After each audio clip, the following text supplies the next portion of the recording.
ಆಗಿದೆ. ನೀವು ಕಂಪ್ಲೇಂಟ್ ಕೂಡ ಕೊಟ್ಟಿದ್ದೀರಾ. ಏನು ರೀತಿಯ ಕಂಪ್ಲೇಂಟ್ ಕೊಟ್ಟಿದ್ದೀರಾ, ಯಾವ ರೀತಿಯಾಗಿ FIR ಆಗಿದೆ, ಈಗ ಏನು ಹೇಳ್ತಾ ಇದ್ದಾರೆ ಪೊಲೀಸರು? ಸರ್ ಕಂಪ್ಲೇಂಟ್ ನಾವು ಈ ಥರ ಹುಡುಗಿ ಸೂಸೈಡ್ ಆಯಿತು, ಸೂಸೈಡ್ ಅಟೆಂಪ್ಟ್ ಮಾಡಿದ್ದಾಳೆ because of dowry harassment. So ಆ ರೀತಿನೇ ಅದೇ ಕಂಪ್ಲೇಂಟ್ ಕೊಟ್ಟಿರೋದು. ಸರ್ ಲಿಟ್ರಲಿ ಇದು ಡೌರಿ ಹರಾಸ್ಮೆಂಟೇ ಸರ್. ಮದುವೆ ಆಗಿ ನಾವು ಕಳಿಸ್ಕೊಟ್ಟಿದ್ದು ನೆಕ್ಸ್ಟ್ ದಿನದಿಂದನೇ ಅವನು ಶುರು ಮಾಡಿದ್ದಾನೆ ಎಲ್ಲ. ಮದುವೆಗೆ ಮುಂಚೆ ಏನೂ ಕೇಳಿಲ್ಲ. There was no demands. ಅವ್ರದ್ದು ಇದು ಒಂದೇ ಡಿಮ್ಯಾಂಡು ಏನಂದರೆ, ನಮಗೆ ರಿಸೆಪ್ಷನ್ ನೀವು ಪ್ಯಾಲೇಸ್ ಗ್ರೌಂಡಲ್ಲಿ ಗ್ರ್ಯಾಂಡಾಗಿ ಮಾಡಿಕೊಡಿ ಅಂತ, ಮತ್ತು ನಿಮ್ಮ ಮಗುಗೆ ಏನು ನೀವು ಒಡವೆ ಕೊಡ್ತೀರಾ ಅದು ನಿಮ್ಮ ಇಷ್ಟ ಅಂತ ಹೇಳಿರ್ತಕ್ಕಂಥದ್ದು. ಬೇರೆ ಇನ್ನೇನು ಡಿಮ್ಯಾಂಡ್ಸ್ ಇಲ್ಲ. ಸೊ ಅದೇ ಡಿಮ್ಯಾಂಡ್ಸ್ನ ನಾವು ಫುಲ್ಫಿಲ್ ಮಾಡಿದ್ದೀವಿ. ಅವ್ರಿಗೆ ಕೇಳ್ದಂಗೆ ಪ್ಯಾಲೇಸ್ ಗ್ರೌಂಡಲ್ಲೇ ಮದುವೆ ಕಮ್ ಬೀಗ್ ರೂಟನ ನಾವು ಗ್ರ್ಯಾಂಡಾಗೆ ಮಾಡಿಕೊಟ್ವಿ ಎಲ್ಲ ಅವ್ರು ಹೇಳ್ದಂಗೆ. ಮತ್ತು ಅವಳಿಗೆ ಒಡವೆನೂ ನಾವು 1 ಸೆಟ್ 2 ಸೆಟ್ಟು ಕಳಿಸ್ಕೊಟ್ಟಿದ್ದೀವಿ ಆಲ್ರೆಡಿ. ಅದಾದಮೇಲೆ ಅವ್ನು ಇನ್ನೂ ಏನೇನು ಕೊಡ್ತಾರೆ ಒಡವೆ, ಮದುವೆ ಆಗಿದ್ದು ನೆಕ್ಸ್ಟ್ ದಿನನೇ ಏನೇನು ಕೊಡ್ತಾರೆ ಒಡವೆ ನಿಮ್ಮ ಮನೆಯಲ್ಲಿ, ಸೈಟ್ ಏನು ಬರುತ್ತೆ ನಿನಗೆ, ನಿಮ್ಮ ಅಮ್ಮ ಕಡೆಯಿಂದ ಆಸ್ತಿಯಲ್ಲಿ ಏನು ಬರುತ್ತೆ, ಅಪ್ಪನ ಕಡೆಯಿಂದ ಏನು ಬರುತ್ತೆ. ಅವ್ರು ಏನೇನು ಕೇಳಿದ್ರೆ ಈಗ ಎಷ್ಟು ವರ್ತಿಂದ ಏನೇನು ಕೊಟ್ಟಿದ್ದೀರಾ ಅವರಿಗೆ? ಏನು ಡಿಮ್ಯಾಂಡ್ ಮಾಡಿದ್ರು ನೀವೇನು ಕೊಟ್ಟಿದ್ರೆ ಬ್ಯಾಲೆನ್ಸ್ ಅಥವಾ ಏನು? ಸರ್ ಅವ್ರ ಡಿಮ್ಯಾಂಡೇ ಇಲ್ಲ ಅವ್ರದ್ದು. ಮದುವೆ ಆದಮೇಲೆ ಒಡವೆ ತಗೊಂಬ, ಹಣ ತಗೊಂಬ ಅಂತ ಕೇಳಿದಾಗ ನೀವು ಎಷ್ಟು ವರ್ತಿಂದ ಕೊಟ್ಟಿದ್ದೀರಾ ಒಡವೆ ಎಲ್ಲ ಅಂತ? ಒಡವೆ ವರ್ತು ನನಗೆ ಗೊತ್ತಿಲ್ಲ. ಅದು ಅವರು ನಮ್ಮ ಅಣ್ಣ ಮತ್ತು ಅತ್ತಿಗೆಗೆ ಗೊತ್ತು ಏನು ಕೊಟ್ಟಿದ್ದಾರೆ ಅಂತ. ಬಟ್ ಇನ್ನೂ ಕೊಡಬೇಕು ಅಂತ ಇತ್ತು ಇವರಿಗೆ, ಅಂದರೆ ಇನ್ನೂ ಕೊಡಬೇಕಂತ. ಅದು ಡಿಮ್ಯಾಂಡಲ್ಲ, ಇವ್ರು ಸ್ವಂತ ಇದರಿಂದ ಕೊಡಬೇಕಂತಿದ್ದು. ಬಟ್ ಆದರೆ ಅವ್ನ ಡಿಮ್ಯಾಂಡು ಏನೇನು ಕೊಡ್ತಾರೆ, ಇನ್ನೂ ಏನು ಮಾಡ್ತಾರೆ, ಕಾರು ಮತ್ತು ನಿನ್ನ ಹೆಸರಿಗೆ ಏನೇನು ಬರ್ತಾ ಇದೆ, ಆಸ್ತಿ ಏನು ಬರುತ್ತೆ, ಸೈಟ್ ಏನು ಕೊಡ್ತಾರೆ, ಯಾವಾಗ ಕೊಡ್ತಾರೆ, ಈ ಥರ ಅವನು ಚಿತ್ರಹಿಂಸೆ ಕೊಟ್ಟಿದ್ದಾರೆ. ಇನೋವಾ ಕಾರು ಇವ್ರ ಹತ್ರ ಇದೆ ಸರ್. ಅದೇ ಕಾರು, ಆ ಕಾರು ಇನೋವಾ ಕಾರು ಯಾವಾಗ ಕೊಡ್ತಾರೆ, ನನಗೆ ಯಾವಾಗ ಕೊಡ್ತಾರೆ, ನಿನಗೆ ಯಾವಾಗ ಕೊಡ್ತಾರೆ ಅನ್ನೋದು ಅವ್ನ ಡಿಮ್ಯಾಂಡು. ಅದೊಂದು. ಮತ್ತು ಈಗ ಮದುವೆ ಆಗಿ ಒಂದು ಸಹಜ ಮದುವೆ ಆದಮೇಲೆ ಒಂದು ದೊಡ್ಡವ್ರು ಕೇಳ್ತಾರೆ ಏನೋ ಗುಡ್ ನ್ಯೂಸು ಏನು ಅಂತ. ಸರ್ ಅದು ಆ ಮೂಮೆಂಟೇ ಇಲ್ಲ. ಒಂದು ಮದುವೆ ಆದಾಗಿಂದನೂ ಅವನು ಯಾವುದೇ ಕಾರಣಕ್ಕೂ ಅವ್ರ ಮಧ್ಯೆ ಒಂದು ಫಿಸಿಕಲ್ ಇಂಟಿಮೆಸಿನೇ ಇಲ್ಲ. ಯಾವಾಗೆಲ್ಲ ನಮ್ಮ ಹುಡುಗಿ ಏನಾದ್ರು ಅಪ್ರೋಚ್ ಮಾಡಬೇಕಾದ್ರೆ ಇಲ್ಲ ಇವತ್ತಿಲ್ಲ, ಇಂಟ್ರೆಸ್ಟ್ ಇಲ್ಲ, ಇವತ್ತಿನ ದಿನ ಬೇಡ, ಮುಂದಿನ ದಿನ ಇಟ್ಕೊಳ್ಳೋಣ, ಈ ರೀತಿ ಅವನು ಪುಷ್ ಮಾಡ್ಕೊಂಡೇ ಬಂದಿದ್ದಾನೆ. ಅದು ಒಂಥರ ಮೆಂಟಲ್ ಹರಾಸ್ಮೆಂಟ್ ಅದು. ಸೊ ಪುಷ್ ಮಾಡ್ತಾ ಈ ರಿಸೆಪ್ಷನ್ ರಿಸೆಪ್ಷನ್ ಆದಮೇಲೆ ಇಟ್ಕೊಳ್ಳೋಣ ನಮ್ಮದು. ಅದಾದಮೇಲೆ ಹನಿಮೂನಿಗೆ ಶಿಫ್ಟ್ ಮಾಡ್ದ ಹನಿಮೂನ್ ಆದಮೇಲೆ. ಸೊ ಯಾವಾಗ ಅದೆಲ್ಲ ಎಲ್ಲೂ ಆಗಿಲ್ಲ ಅಂತ ಗೊತ್ತಾದಾಗ ನಮ್ಮ ಹುಡುಗಿ ಅಲ್ಲಿ ತನಕ ಏನು ಹೇಳಬೇಡ ಅಂತ ಹೇಳಿದ್ದ.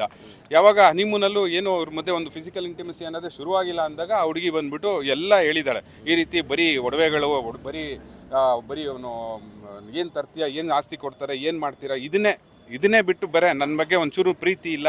ಹೋದರೆ ಅಕಸ್ಮಾತ್ ಏನಾದ್ರು ರೂಮ್ಗೆ ಏನಾದರೂ ಹೋದರೆ ಇವಳೇನಾದರೂ ಲ್ಯಾಚ್ ಮಾಡಬಾರ್ದು, ರೂಮೆಲ್ಲ ಲ್ಯಾಚ್ ಮಾಡಬಾರ್ದು. ಬರೀ ಇದೆ ಸರ್ ಒಂದು, ಬರೀ ಈ ಥರ ಅರೇಂಜ್ಮೆಂಟ್ ಮಾಡಿ ನಮ್ಮ ಮನೆಗೆ ನಾವು ಊಟಕ್ಕೆ ಕರೆದಿದ್ವಿ. ಅವ್ರು ಬಂದಿದ್ರು, ನಮ್ಮ ಮನೆಗೂ ಬಂದು ಮದುವೆ ಆದಮೇಲೆ ಸಹಜ ಹೊಸ ಮದುವೆ ಹೆಣ್ಣು ಗಂಡು ಅಂತ ಊಟಕ್ಕೆ ಕರೆದಿದ್ವಿ, ಬಂದಿದ್ರು. ಆವಾಗ ನಾನು ಮಾತಾಡಿದ್ದೀನಿ. ಅಂದರೆ ನಾನು ಕ್ಯಾಶುವಲಾಗಿ ಎಲ್ಲರೂ ಕೇಳ್ದಂಗೆ ಎಲ್ಲಿ ಪ್ಲ್ಯಾನ್ ಮಾಡಿದ್ದೀರಾ ಹನಿಮೂನ್ಗೆ ಅಂತಲೂ ಕೇಳಿದ್ದೆ. ನಾನು ಕೇಳಿದಾಗ ಅವರು ಇನ್ನೂ ಸ್ವಲ್ಪ ಡೈಲಮಾ ಇದೆ ಅಂತ ಹೇಳಿದರೆ ನಾನು ಅಂದೆ, ಇಲ್ಲ ಇದು ಒಳ್ಳೆಯ ಲೊಕೇಶನ್, ನೀವು ಮಾಲ್ಡೀವ್ಸ್ಗೆ ಪ್ಲ್ಯಾನ್ ಮಾಡಿ, ನಿಮಗೇನೋ ವೀಸಾ ಅದು ಬೇಕಾಗಿಲ್ಲ, ನಿಮಗೆ ಆನ್ ಅರೈವಲ್ ವೀಸಾ ಸಿಗುತ್ತೆ ಮಾಡಿ ಅಂದಾಗ, ಇಲ್ಲ ಮಾಲ್ಡೀವ್ಸು ಬೇಡ, ಶ್ರೀಲಂಕಾಗೆ ಹೋಗ್ತಾ ಇದ್ದೀವಿ ಅಂತ. ಶ್ರೀಲಂಕಾ ಲಾಸ್ಟಲ್ಲಿ ಇಟ್ಕೊಳ್ಳಿ, ಬೇರೆ ಡೆಸ್ಟಿನೇಷನ್ಸಲ್ಲಿ ಇನ್ನೂ ಬ್ಯೂಟಿಫುಲ್ ಆಗಿರೋ ಡೆಸ್ಟಿನೇಷನ್ಸ್ ಇದೆ, ಯಾಕೆ ಪ್ಲ್ಯಾನ್ ಮಾಡ್ತಾ ಇಲ್ಲ ನೀವು, ಬಾಲಿ ಅಥವಾ ಲಾವೋಸ್ ಅಟ್ಲೀಸ್ಟ್ ಟ್ರೈ ಮಾಡ್ಬೋದಲ್ಲ ಅಂದಾಗ ಅವನು, ಇಲ್ಲ ನಾನು ಬ್ಯಾಚುಲರೇಟಿಗೆ ಹೋಗಿದ್ದೆ ಬಾಲಿಗೆ ಅಂತಂದ. ಶ್ರೀಲಂಕಾ ಏನೋ ಪ್ಲ್ಯಾನ್ ಮಾಡ್ತಿದ್ದೀವಿ ಅಂತ ಅದನ್ನ ಅಂದ್ಬಿಟ್ಟು, ಶ್ರೀಲಂಕಾದಲ್ಲಿ ಈಗ ಸ್ವಲ್ಪ ಇದು ಫ್ಲಡ್ಸು ಅದು ಇದು ನಡೀತಾ ಇದೆ, ಸೊ ಹಾಗಾಗಿ ಅದನ್ನು ಪೋಸ್ಟ್ಪೋನ್ ಮಾಡಬೇಕು ಅನ್ನೋ ರೀತಿಯಲ್ಲಿ ಹೇಳ್ದ.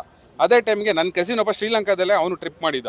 ಅವನಿಗೆ ನಾನು ಅವ್ರ ಎದುರುಗಡೆನೇ ಫೋನ್ ಮಾಡಿಬಿಟ್ಟು ಶ್ರೀಲಂಕಾದಲ್ಲಿ ಸಿಚುವೇಶನ್ ಹೆಂಗಿದೆ, ನೀನು ಅಲ್ಲೇ ಇದ್ದ ಅವನು, ಶ್ರೀಲಂಕಾದಲ್ಲಿ ಈಗೇನು ಸಮಸ್ಯೆ ಇಲ್ಲ, ಫ್ಲಡ್ಸ್ ಎಲ್ಲ ಏನಿತ್ತು ಅದಾಗೋಯ್ತು, ಕೊಲಂಬೋಲಂತೂ ಏನೂ ಪ್ರಾಬ್ಲಮ್ ಇಲ್ಲ, ಆರಾಮಾಗಿರ್ಬೋದು ಅಂತಂದ. ನಾನು ಅವಾಗ ಇಮಿಡಿಯೇಟಾಗಿ ಅವ್ನಿಗೆ ಹೇಳಿದೆ, ಅಲ್ಲಿ ನಮ್ಮ ಮನೆಗೆ ಬಂದಿದ್ದಾಗ ಅವ್ರಿಬ್ಬರಿಗೂ ಹೇಳಿದೆ, ಗಂಡು ಹೆಣ್ಣಿಗೆ, ಶ್ರೀಲಂಕಾಗೆ ಏನು ಸಮಸ್ಯೆ ಇಲ್ಲ, ನೀವು ಹೋಗೋದಕ್ಕೆ ಇನ್ನೂ 2 ವೀಕ್ಸ್ ಟೈಮ್ ಇದೆ, ಅಷ್ಟರಲ್ಲಿ ಇನ್ನೂ ಏನೂ ಇರೋದಿಲ್ಲ ಅಂತೆಲ್ಲ ಹೇಳಿದ್ದೆ. ಆದರೂ ಅವನು ಆ ಇಂಟ್ರೆಸ್ಟ್ ತೋರಿಸ್ತಾ ಇರಲಿಲ್ಲ. ಹೌದಾ ನೋಡೋಣ ಅನ್ನೋ ರೀತಿಯಲ್ಲೇ ಇದ್ದ. ಸೊ ಕ್ಲಿಯರಾಗಿ ಅವ್ನಿಗೇನಂದರೆ ಒಂದು ಇಂಟ್ರೆಸ್ಟು, ಆ ಒಂದು ಸಂಸಾರ ಶುರು ಮಾಡಬೇಕು, ಒಂದು ಪ್ರೀತಿ, ಗಂಡ ಹೆಂಡತಿ ಅನ್ನೋದು ಭಾವನೆನೇ ಇರಲಿಲ್ಲ ಅಂತ ನನಗೆ ಈಗ ರಿಯಲೈಸ್ ಆಗ್ತಿದೆ. ಅದನ್ನ ನೆನೆಸ್ಕೊಂಡಾಗ ಇದನ್ನು ಸರ್ ಕಂಪ್ಲೇಂಟು ಅವರು ಸೂರಜ್ ಮೇಲೆ, ಅಂದರೆ ಗಾನವಿ ಅವರ ಹಸ್ಬೆಂಡ್ ಸೂರಜ್ ಅವ್ರ ಅಮ್ಮ ಮತ್ತು ಸೂರಜ್ ಅವ್ರ ಅಣ್ಣ, ಇವ್ರು 3 ಜನ ಮೇಲೆ ಕಂಪ್ಲೇಂಟ್ ಆಗಿದೆ sir. Allegation purely dowry harassment, literally dowry harassment. Sir abscond ಆಗಿದ್ದಾರೆ ಸರ್ ಅವರು. ನಾವು ಅದು ಯಾವಾಗಿದ್ದೀವಿ, ಇವಳು ಸೂಸೈಡ್ ಅಟೆಂಪ್ಟ್ ಮಾಡಿದ್ಲು, ನಮ್ಮ ಅಣ್ಣ ಫೋನ್ ಮಾಡಿ ಹೇಳೋದು, ಈ ಥರ ಹಿಂಗೇನೋ ಆಗಿದೆ ಅಂತ ಹೇಳಿದ್ರು. ಅವನು ಅವಾಗ ಅದಾದಮೇಲೆ ಸ್ವಿಚ್ ಆಫ್ ಮಾಡ್ಕೊಂಡಿರೋದವರು. ಸ್ವಿಚ್ ಆಫ್ ಮಾಡ್ಕೊಂಡವರು ಇಡೀ 3 ಜನ ಅವ್ರ ಫ್ಯಾಮಿಲಿ ಯಾರು ಸ್ವಿಚಾನೇ ಮಾಡ್ಕೊಂಡಿಲ್ಲ. ನಾವು ಮೊನ್ನೆಯಿಂದ ಟ್ರೈ ಮಾಡ್ತಾನೆ ಇದ್ದೀವಿ, ಎಲ್ಲ ಸ್ವಿಚ್ ಆಫ್ ಫೋನ್ಗಳು. ಆಮೇಲೆ ಮನೆ ಹತ್ರನೂ ಹೋಗಿದ್ವಿ, ಮನೇಲಿ ಇದಾರೇನೋ ಸ್ವಿಚ್ ಆಫ್ ಮಾಡಿದ್ರು ಅಂತ. ಮನೆ ಹತ್ರನೂ ಯಾರೂ ಇರಲಿಲ್ಲ. ಪೊಲೀಸ್ ಕಂಪ್ಲೇಂಟ್ ಕೊಟ್ಟಿದ್ವಿ. ಸೊ ಈ ಕರೆಂಟ್ ಸ್ಟೇಟಸ್ ಏನಂತ ಗೊತ್ತಿಲ್ಲ. ಬಟ್ ಟಿಲ್ ನಾವು 3 ದಿನ ಆಗಿದೆ ಇನ್ಸಿಡೆಂಟ್ ಆಗಿ. 3 ದಿನದಿಂದ ಅವ್ರು ಯಾರು ಕಾಂಟ್ಯಾಕ್ಟಿಗಿಲ್ಲ. ನಿರ್ಭೀತ, ನಿಷ್ಪಕ್ಷಪಾತ, ವಿಶ್ವಾಸಾರ್ಹ ಸುದ್ದಿಗಳಿಗೆ ಮತ್ತೊಂದು ಹೆಸರಾಗಿರುವಂತ ನ್ಯೂಸ್ 18 ಕನ್ನಡ ಈಗ ಆಪ್ನಲ್ಲೂ ಲಭ್ಯವಿದೆ. ದಯವಿಟ್ಟು ಇಲ್ಲಿರುವ QR ಕೋಡ್ ಅನ್ನ ಸ್ಕ್ಯಾನ್ ಮಾಡಿಕೊಂಡು ಆಪ್ ಅನ್ನ ಡೌನ್ಲೋಡ್ ಮಾಡೋದಕ್ಕೆ ಮರಿಬೇಡಿ. ನಿಮ್ಮ ಬೆಂಬಲ ಹೀಗೆ ಸದಾ ನಮ್ಮೊಂದಿಗಿರಲಿ. ಧನ್ಯವಾದ.